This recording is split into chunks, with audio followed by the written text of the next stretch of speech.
My wife, Sophia, came back yesterday after being gone for 3 months. She knelt before me, her eyes filled with a pleading look I'd never seen before. Liam, please, will you do Caleb a favor? What favor? He and his wife. They haven't been able to have kids.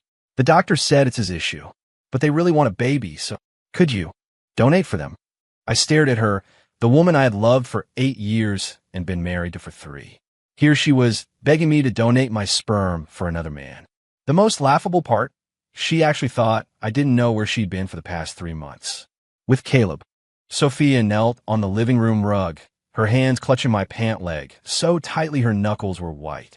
Liam, I know this is a crazy thing to ask, but Caleb really needs our help. You know, he's always treated me like a little sister. I watched her, feeling nothing. 3 months ago, her tears would have broken my heart. Now, her performance just seemed clumsy. Why me? My voice was so calm it felt alien even to me. A flicker of panic crossed Sophia's face before she composed it back into a mask of fragile beauty. Because Caleb said you're the person he trusts most in the world. And the doctor said they need someone healthy, intelligent. Does his wife agree to this? Yes, she's desperate for a child too. Liam, please just help them. I'm begging you. I reached down and helped her up, my touch gentle, just like all the time she used to get her way with me. A familiar, triumphant little smile touched her lips. I'll think about it, I said. She immediately wrapped her arms around mine. Really? Oh, Liam, you're the best. Watching her excitement, I thought about the report from the private investigator that had arrived 3 months ago. Sophia was cheating on me with her old flame from back home, Caleb. The real kicker? Caleb didn't have a wife. He'd been divorced for 3 years. His ex-wife had already remarried and had another kid. So here was my wife, asking me to donate sperm for her lover, all wrapped up in a ridiculous, made-up story. She thought I was an idiot. 0-2 that night. Sophia made a huge dinner, all of my favorite dishes. Liam, try this lasagna. I learned a new recipe just for you. She eagerly served me a large piece, her eyes full of expectation. As I ate, I remembered 3 months ago when she'd suddenly announced she had to go back to her parents' place in Ohio to take care of her sick mother. I was so worried about her handling it alone that I offered to take time off work to go with her. She refused immediately. Mom doesn't want anyone to see her so weak. You just stay here and focus on work, honey. And like a fool, I believed her. It wasn't until a couple of weeks later that I was scrolling through Instagram and saw a photo posted by Sophia's best friend, Chloe. It was a group shot from a trip to Miami. In the picture, Sophia and Caleb were standing close, smiling brightly. The photo was taken during the second week Sophia was supposedly taking care of her sick mother. In that moment, my world fell apart. Liam, you're so quiet. Is the food not good? Sophia asked, her voice dripping with concern. I looked up at her. She wore the perfect wife expression, caring, attentive, innocent. It's delicious, I said. You've changed, Sophia. She flinched. How have I changed? You've become a better wife. Sophia let out a breath of relief, her sweet smile returning. That's because I want to be. Liam, I did a lot of thinking these past 3 months, and I realized I haven't been good enough to you. Is that so? I put down my fork. Then why wouldn't you let me visit you? Why did you refuse every single FaceTime call? Her hand paused. Because Mom was really sick, and I didn't want you to worry. And I was pulling all-nighters taking care of her. I looked like a mess and didn't want you to see me like that. The lies flowed so smoothly. She'd clearly rehearsed them. I nodded. How's your mom doing now? Much better. She's already been discharged from the hospital. Great. Let's drive down to Ohio and see her this weekend. Sophia's expression faltered. Well, she's still recovering. The doctor said she shouldn't have too many visitors. I smiled. No problem. We'll go another time. She looked relieved and went back to piling food on my plate. She had no idea I'd already called her mother. Her mom was perfectly fine and had been for the last 3 months. She'd even asked me why Sophia hadn't been home in such a long time. 03 that night, I sat in my home office, flipping through the private investigator's report. It was a thick file, a detailed chronicle of my wife's real life over the past 3 months. She never went to Ohio. She and Caleb had rented a beachfront condo in Miami and were living like newlyweds. He drove her to work in the morning. She cooked dinner and waited for him to come home at night. On weekends, they went grocery shopping, saw movies, and took long walks on the beach. The Sophia in the photos was beaming, a kind of deep, genuine happiness I had never seen on her face before. But the worst part was an audio recording. It was from a coffee shop, Sophia chatting with her friends. "So, Soph, what's the deal with you and Caleb now?" "It's amazing. He's so good to me, way better than Liam." "Then when are you going to divorce Liam?" "No rush. I'm having fun. Besides, Liam's making good money now. I'm still counting on him to support me." "Ha ha ha. You're terrible. But seriously, Liam is such a dud. Caleb is way more exciting." "Totally. Being with Liam is like a prison sentence. If he wasn't a good provider, I would have left him ages ago." I turned off the recording. So that's all I was to her. A walking wallet. Our 8 years together, our 3-year marriage was a prison sentence. I didn't go to our bedroom that night. Sophia knocked a few times, but I just said I was swamped with work. In reality, I was Googling divorce lawyers and researching asset division laws. I was going to make sure she left with nothing. 0 for the next morning. Sophia made a lavish breakfast. "Liam, why didn't you come to bed last night? Was work that stressful?" she asked, gently pouring me a glass of milk. "Yeah, we're on a tight deadline for a project." I mumbled. "You have to take care of yourself. Oh, by the way, Caleb said he's free today. Can you meet with him?" I looked up at her. Her eyes were shining with anticipation. She was working so hard for her lover. "Fine." Sophia was so happy she leaned over and kissed me. "You're the best, Liam. Caleb is going to be so grateful." Her kiss was cold and fake. It made my stomach turn. I met Caleb at a coffee shop that afternoon. He was a good-looking guy, tall, handsome, and charismatic. I could see why Sophia was so taken with him. "Liam, I can't thank you enough," Caleb said, shaking my hand with a look of intense sincerity. "I know this is a strange request, but my wife and I are just desperate for a child." I listened quietly to his performance. This man was single, yet he was spinning a tale about a wife right to my face. According to the PI's report, he had no fertility issues at all. His ex-wife had gotten pregnant easily and given him a son. "It's no problem. Happy to help a friend," I said. Caleb breathed a sigh of relief. "That's fantastic. My wife will be so thrilled when she hears." "What's your wife's name?" I asked. He froze for a second. Her name is Sarah Peterson. What does she do?" "She's a nurse," Caleb answered quickly, but I saw the panic flash in his eyes. "Which hospital?" "Northwestern Memorial." I nodded, hiding my smirk. The PI report stated clearly that Caleb's ex-wife was indeed named Sarah Peterson, and she was a nurse. But she had transferred to a hospital out of state 2 years ago, was now remarried with a new baby, and seemed very happy. "Liam, don't worry. We won't make this awkward for you at all," Caleb continued. "We'll be extremely discreet. No one will ever know." "Does Sophia know?" "Of course. She even said she wants to thank you personally. Sophia is such a kind, wonderful woman. We grew up together, and she's always treated my problems like they were her own." As he said this, a smug look crossed his face. He thought he was being clever, but I could see right through him. This man was enjoying the thrill of deceiving me. "So when do we start?" I asked. "The sooner, the better. My wife isn't getting any younger, and we're both really anxious." "Okay, I'll get a physical first, just to make sure everything's good on my end." Caleb nodded eagerly. "That's a great idea. Seriously, thank you so much." I stood up. "I'll keep you posted. I'll have Sophia let you know when I have an update." Great. "Liam, you're a good man." Walking out of the coffee shop, I couldn't help but laugh. A good man. He was about to find out what a bad man looked like. When I got home, Sophia was waiting anxiously. "Liam, how did it go with Caleb?" "It went well. I agreed to help him." Sophia practically jumped for joy. "Really? That's amazing. Caleb is going to be ecstatic." Seeing her so happy for another man was a knife to the heart. "But I have one condition," I said. Her face immediately grew tense. "What condition?" "I want to meet his wife. I need to hear from her directly that she consents to this." Sophia's expression changed. "Oh, well, she's pretty shy. She doesn't really like meeting new people." "That's not going to work. For something like this, both husband and wife need to be on board, and I need to hear it from her." I held my ground. Sophia bit her lip, clearly scrambling for a new plan. Okay, let me talk to Caleb and see if we can set something up. Good. Do it soon. That night, Sophia hid on the balcony, talking on the phone for a long time. I could hear every word from my office. Caleb, he wants to meet your wife. What do we do? What? Why is this guy being so difficult? You have to think of something, or he's not going to do it. Let me think. What if we hire someone to pretend? What if he finds out? Then we'll just say my wife is out of town on a business trip. We could buy some time. Okay, I'll tell him that.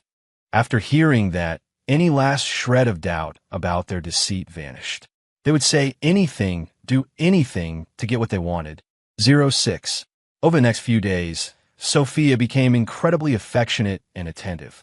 She woke up early to make me breakfast, gave me massages at night, and was far more proactive in bed. But I felt nothing but disgust. I knew her affection was a performance, all designed to get me to agree to the donation as quickly as possible. Liam, Caleb said his wife, is on a business trip for a few days. He'll set up a meeting as soon as she gets back, Sophia cooed. How long is the trip? About a week, I think. Fine, I can wait. She seemed relieved and continued massaging my shoulders. Liam, you're so good to me. Caleb even said he's jealous of me for having such a great husband. Is that right? I said with my eyes closed. Well, he's single now. He has every reason to be jealous. Her hands stopped for a second. What? I said, since he's single, of course he'd be jealous of people like us who are married. Oh, right. She resumed the massage, but I could feel her palms were sweating. She thought I had let something slip. In reality, I was testing her. And just as I expected, she was spooked. That night, she was on the phone with Caleb again. I think Liam knows something. He mentioned you were single. What? No way. My performance was flawless. I don't know, but the way he said it was strange. Forget it. Don't overthink it. He's already agreed. So let's just speed things up. Ow! Find a way to convince him he doesn't need to meet my wife. Just say she gave her consent, and let's get this done. Are you sure that's a good idea? What if? There is no what if. Sophia, this is good for both of us. Once we have his baby, we'll have a reason to be together. Hearing that, I finally understood their endgame. They were going to use my sperm to get her pregnant, then use the baby as a way to be together openly. The child would officially be Caleb's, but biologically mine, and I would never be the wiser. That way, Sophia could be with Caleb while continuing to live off my money. It was a perfect plan. Too bad they underestimated me. 07. The next day, I brought it up myself. Sophia, I've been thinking. Let's forget about meeting Caleb's wife. If you say she's on board, I trust you. A look of pure joy flashed in her eyes. Really? Oh, Liam, you're amazing. But I have a request. Anything, just name it. I want this to be over with quickly. No dragging it out. So I'd like to provide all the samples at once. They can have them frozen for future use. Sophia paused. Is that possible? Of course. Cryopreservation technology is very advanced. And this way it's one and done. No more hassle for any of us. Okay, I'll tell Caleb right away. She was so thrilled, she practically skipped out of the room to make the call. Listening to her excited voice from my office, I smiled coldly and opened my laptop. It was time to prepare a big surprise for them. That afternoon, I paid a visit to a law firm. Mr. Miller, based on the evidence you've provided, your wife has clearly engaged in infidelity during your marriage. In a divorce, it's highly unlikely she would be awarded any significant portion of your assets, the lawyer explained. Then draw up the divorce papers. When do you need them by? Next week at the latest. The lawyer nodded. Consider it done. After leaving the law firm, I stopped by the private investigator's office. Mr. Miller, do you need us to continue the surveillance? No, but I need you to do one more thing for me. What's that? I need more evidence. Audio and video. Specifically, I need proof of them admitting the true purpose of this sperm donation scheme. Understood. We'll get on it. Everything was falling into place. Sophia and Caleb thought they were so clever, but they had no idea I was playing a much bigger game. 08. That weekend, Caleb arranged for me to have a physical at the hospital. Liam, this is my friend Dr. Evans. He'll take care of everything for us, Caleb said, introducing me to the man in the white coat. Dr. Evans was very polite. Mr. Miller, you're a truly generous person. It's rare to see someone willing to go to such lengths for a friend. I just smiled without saying a word. The physical went smoothly. All my results came back normal. Mr. Miller is in excellent health. He meets all the criteria, Dr. Evans announced. Caleb was pleased. So when can we begin? Anytime. However, I'd recommend Mr. Miller take a few days to eat well and rest, just to ensure the highest quality sample. Okay then, we'll start next week, I said. As we were leaving the hospital, Caleb clapped me on the shoulder. Liam, I really can't thank you enough. When we have the baby, you have to be the godfather. The godfather? He wanted me to be the godfather to my own child. The shamelessness of this man was beyond anything I could have imagined. Of course, I said with a smile. I'd love that. Caleb didn't notice the ice in my smile. He was too busy basking in the glow of his supposed victory to see the danger closing in. That night, Sophia cooked another celebratory dinner. Liam, Caleb said you too went to the hospital today. Yep, the results were all good. That's wonderful. Caleb must be so happy. Sophia raised her wine glass. Liam, a toast to you. Thank you for being willing to help our friend. Our friend. Since when did Caleb become our friend? My pleasure. I clinked my glass against hers. Sophia, how long have we known each other? 8 years. Since college. And in those 8 years, have I been good to you? She looked taken aback by the question. Of course you have. Liam, you're the best husband in the world. And do you love me? Of course I do, she said instantly, but I saw the lie in her eyes. I nodded. I love you too. That's why I hope you would never lie to me. Why would I ever lie to you? Good, I smiled. Now let's eat. That night, Sophia was especially passionate, but all I felt was revulsion. I couldn't stand the touch of a woman who had betrayed me, even if she was once the love of my life. 09. On Monday morning, I got a call from the private investigator. Mr. Miller, we have what you asked for. What is it? A recording of your wife's conversation with Caleb. They admit the real plan is to use your sperm to get her pregnant so they could be together. My grip on the phone tightened. Send it to me.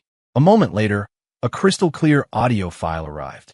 Caleb's voice. Sophia, once you're pregnant with Liam's kid, we can tell him the truth. We'll just say the baby is mine. What's he going to do? Sophia's voice. Won't he be suspicious? No way. He's so in love with you. He'd never divorce you. And with a kid involved, he won't dare make a move. So, when do we go public with our relationship? After the baby is born. We'll say it was an accidental pregnancy. What can he do? The worst-case scenario is a divorce, but he'll still have to pay child support. Caleb, you're a genius. This way, we get to be together, and we don't lose our financial security. Exactly, and that fool Liam will still think he was doing a good deed. After listening to the recording, I understood the true depth of their malice. They weren't just going to betray me. They were going to make me pay to raise their family. And worse, they were mocking my kindness. In their eyes, I was just a fool, someone to be used and discarded. Fine. If they thought I was a fool, I was about to show them how a fool gets revenge. That afternoon, I texted Sophia, Hey, I have to work late tonight. Might be home really late. She replied almost immediately. Okay, honey. I'll save dinner for you. Take care of yourself. I scoffed and turned off my phone. I didn't go to the office. I drove to Caleb's company and parked across the street. According to the PI's report, Sophia met him here every day after she finished work. Sure enough, at 6 p.m., I saw Sophia appear at the entrance. She was wearing the white sundress I had bought her makeup done perfectly. She looked like a young girl waiting for her boyfriend. A few minutes later, Caleb walked out of the building. A wide smile spread across his face when he saw her. Hey, beautiful. You've been waiting long, Caleb said, pulling her into a hug. Nope, I just got here, Sophia purred, melting into his embrace. What do you want for dinner tonight? We should celebrate. Celebrate what? Celebrate the fact that our plan is about to succeed. That idiot has already agreed to the donation. Once you're pregnant, we can finally be together for real. Sophia laughed, a happy, carefree sound. Caleb, you're so brilliant for thinking of this. Well, he is easy to fool, but your acting deserves some credit too. If you weren't so convincing, he never would have fallen for it. Of course, Sophia said proudly. I'm a professional. Watching them together, so intimate and triumphant, I felt a surge of rage that almost made me see red. But I held back. It wasn't time yet. I wanted them to be at the absolute peak of their arrogance before I brought it all crashing down. The next day, I called Caleb. Caleb, I'm ready. When do you want to do this? Really, that's fantastic, Caleb said, his voice buzzing with excitement. How about tomorrow morning? I've already made the appointment with the doctor. Sounds good. Liam, you're a great guy. I'll never forget this favor. A favor? I almost laughed out loud. Tomorrow, I was going to teach him the meaning of despair. That night, I concealed a recording device on my person, preparing for the final battle. Sophia was as gentle and caring as ever, but when I looked at her, my eyes were cold. Liam, you're going to the hospital tomorrow. Are you nervous? She asked with concern. Not all. Just doing something for a friend. Caleb is going to be so grateful to you. I don't need his gratitude. As long as you're happy, that's all that matters. Sophia looked so moved, she actually teared up. Liam, you're too good to me. Meeting you was the luckiest thing that ever happened to me. Such a good actress. If I didn't know the truth, I might have actually been touched. Sophia, I asked suddenly, if you ever betrayed me, what do you think I would do? Her face changed. Liam, why would you ask something like that? Just curious. I would never betray you, she insisted, hugging me tightly. Liam, you're the love of my life. How could I ever betray you? Good, I said, patting her back. I'm going to take a shower.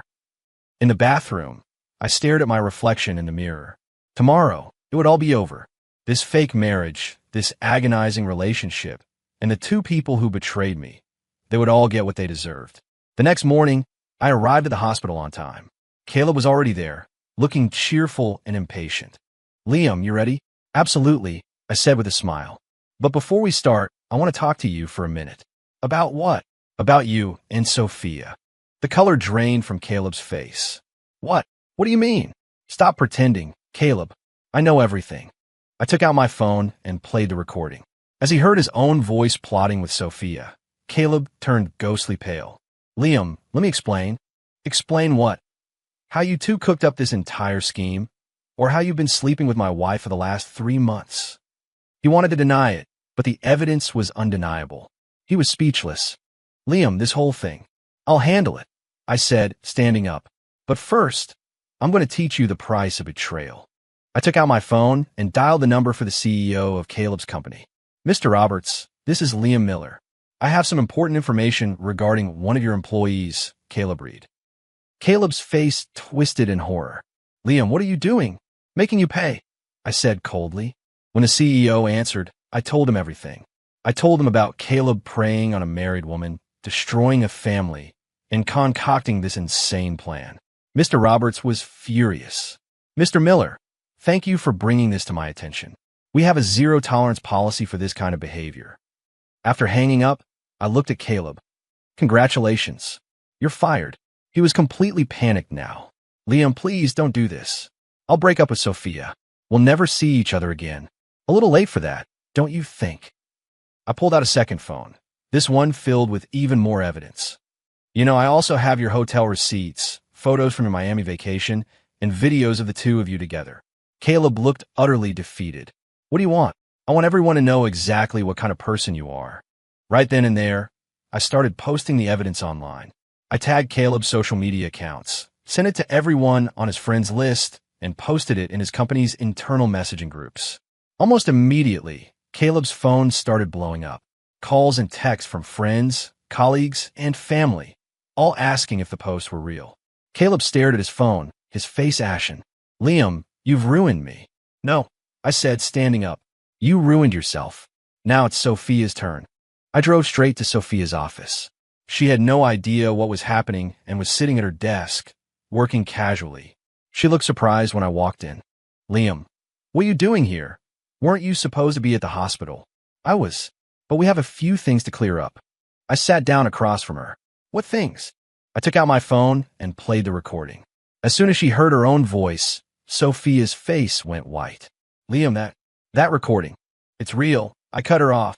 Sophia, we need to talk. She glanced around nervously, terrified her co-workers would overhear. Liam, can we please talk about this at home?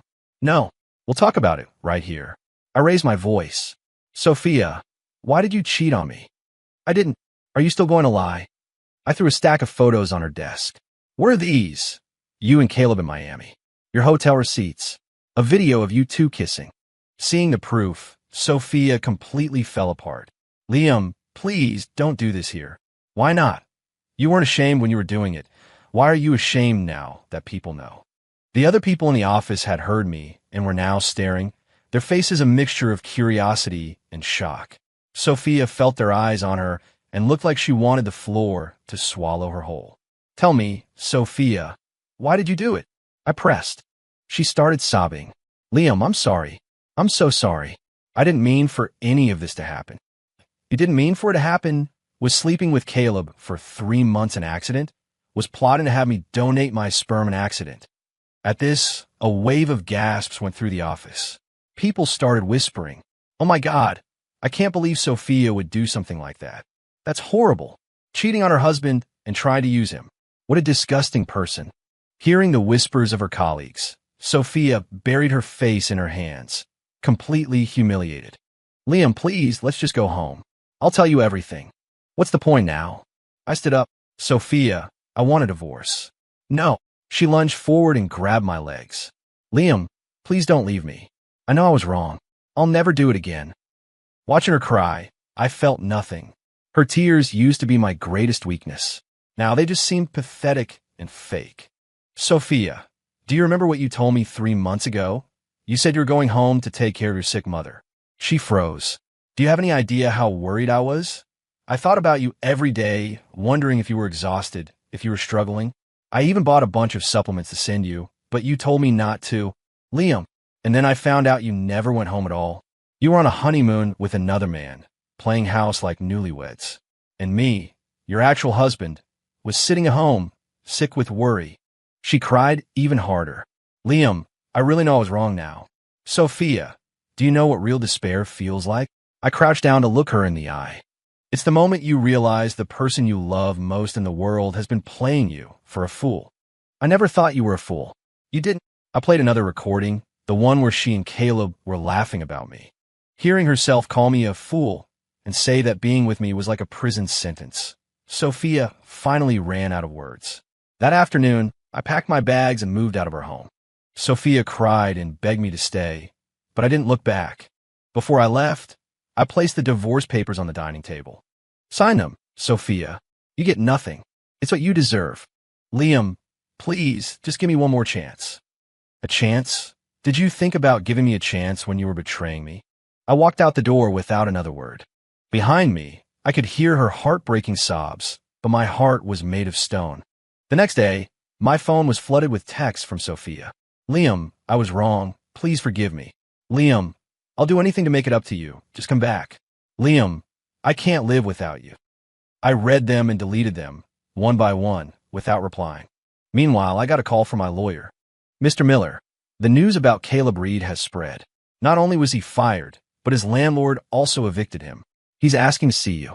No. He said he's willing to offer any compensation.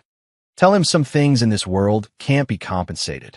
After hanging up, I continued erasing Sophia from my life. I tore up all our wedding photos and packed all of her belongings into boxes, which I shipped to her parents' address. From now on, there would be no trace of her in my life. A month later, Sophia finally signed the divorce papers. She walked away with nothing. The house, the car, the savings, it was all awarded to me. The day we signed, Sophia's eyes were swollen from crying. Liam, can't we really start over? No. My answer was immediate and absolute. What about Caleb? Can't you just let him go?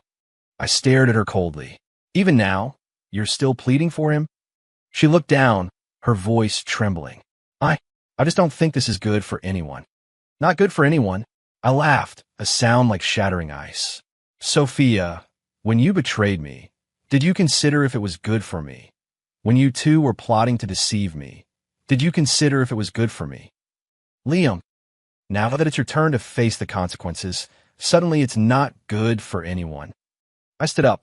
The world is a fair place, Sophia. You reap what you sow. With that, I walked out of the courthouse. I could hear her crying behind me, but I never looked back. Caleb's fate was even worse than I had anticipated. He wasn't just fired. He was blacklisted from the entire industry. No company wanted to hire someone with his reputation. To make matters worse, when his ex-wife found out what he had done, She filed for a restraining order to prevent him from seeing their son. The reason cited: the father's depraved character would be a harmful influence on the child. Caleb lost everyone. His friends cut him off. His family expressed their profound disappointment. The last I heard, he was living in a basement apartment on the outskirts of the city, scraping by with odd jobs.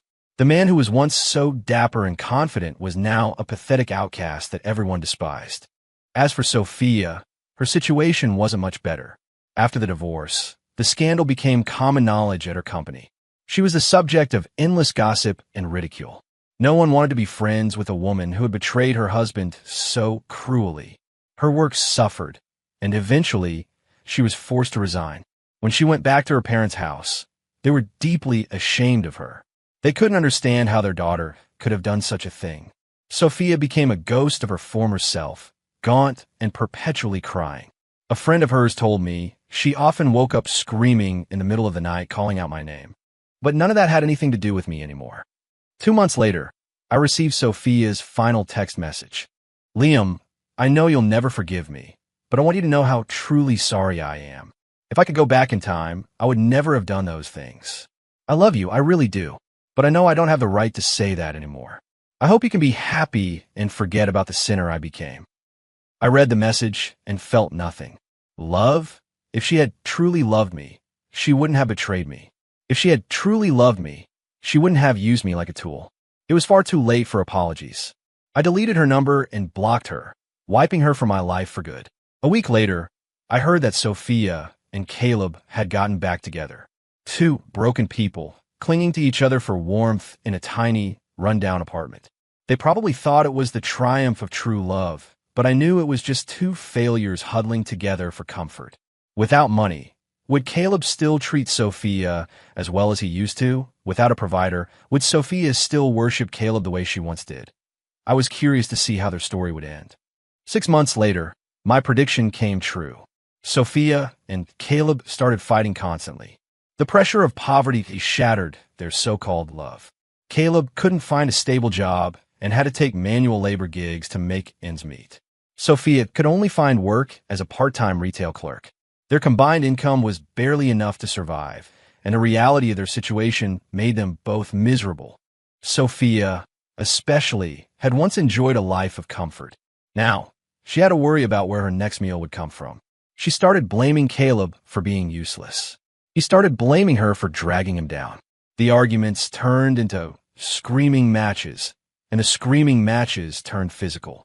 Neighbors said they fought almost every day, so loud the entire building could hear. Finally, Caleb couldn't take it anymore. He abandoned Sophia and moved to another state to find work, leaving her with nothing. Sophia was completely broken. She had lost her husband, her lover, her career, and everything she had ever valued. She started drinking heavily, letting herself go completely. Someone saw her wandering the streets, muttering to herself like a madwoman. She kept repeating the same words over and over. "Liam, I was wrong. Liam, I was wrong." But none of it had anything to do with me. A year later, I received some unexpected news. Sophia was dead. She had jumped from the roof of a tall building on a rainy night. Apparently, she sent me one last text before she jumped, but since I had blocked her number, I never received it. The police came to my office to ask me some questions. "Mr. Miller, we understand the deceased was your ex-wife." "Yes. Her time of death was approximately 3 a.m. last night. She fell from the 20th floor and died on impact. Do you have anything you'd like to say about this?" I shook my head. "No. We've been divorced for a year. We had no contact. Do you know why she might have taken her own life?" "I don't." And that was the truth. I didn't know why she did it. Maybe it was because Caleb left her. Maybe it was the crushing weight of her life. Or maybe it was her own guilt. But whatever the reason, it had nothing to do with me. The police finished their report and left. I sat in my office, looking out the sun, feeling perfectly calm. Sophia was dead. The woman I had once loved to the point of madness, the woman who betrayed me, deceived me, and used me, was gone forever. I didn't feel happy, but I didn't feel sad either. Her death, to me, was just a piece of news. 2 months later, I heard about Caleb. He had been in a work accident in his new state. A steel beam fell on him at a construction site. He survived, but he was paralyzed from the waist down. With no one to care for him, he was left to waste away in a hospital bed. I was told he spent his days consumed with regret over the choices he had made. He sent a message through a third party, asking to see me one last time to apologize. I refused. What good would an apology do? Could it bring Sophia back to life? Could it turn back time? Could it restore what we once had? No. And if it couldn't do any of those things, then it was meaningless. Caleb eventually died, alone and in pain. No one claimed his body. No one attended his funeral. He once thought he was so smart that he could fool the entire world. In the end, he didn't even have a single person to see him off. That is the fate of a betrayer. Today, 3 years later, I'm sitting on the balcony of my new house, looking at the distant mountains, feeling a sense of peace I've never known before. That nightmarish marriage is finally and completely in the past. Sophia and Caleb, the two people who brought me so much pain, have both received their just deserts. I haven't forgiven them. I never will. Some wounds can never be healed. Some betrayals can never be forgotten. I learned to be cold, to be ruthless, to protect myself.